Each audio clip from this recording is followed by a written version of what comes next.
जोर जोर से इधर लगा के सब अच्छे लोग रहते हैं। हमें अपने पास कंप्लेंट कितने किया मालूम? इधर के स्कूल कॉलेज के लड़के लोगों ने कंप्लेंट किया। तो आप घर में प्रार्थना करो, हम भी आपके साथ है, लेकिन आप ऐसे अगर चिल्ला के करोगे तो हम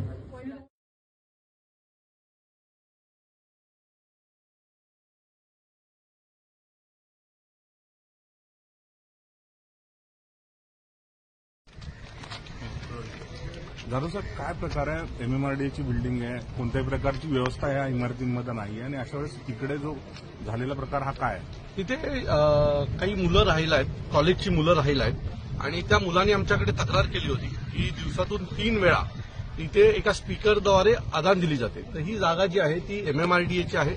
महानगरपालिकेने ह्या रूम्स अलॉट केलेल्या आहेत। त्याच्यामध्ये एक छोटासा मदरसा चालू केलेला आहे आणि त्या मदरस्यामध्ये दिवसातनं 3-4 वेळा नमाज पडली जाते। बाहेरची लोक नमाज पडायला येतात।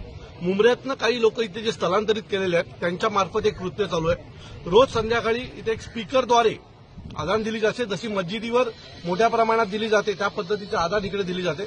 आम्हाला संशय आहे की इथे अनेक वाईट विचारांची लोक इथे येतात आणि रेग्युलर इथे काहीतरी सुरू आहे। सो आज आम्ही पोलिसांसोबत इथे आलो होतो। पोलिसांना जो काही प्रकार घडला तो व्हिडिओच्या माध्यमातून त्यांना आम्ही दाखवलेला आहे।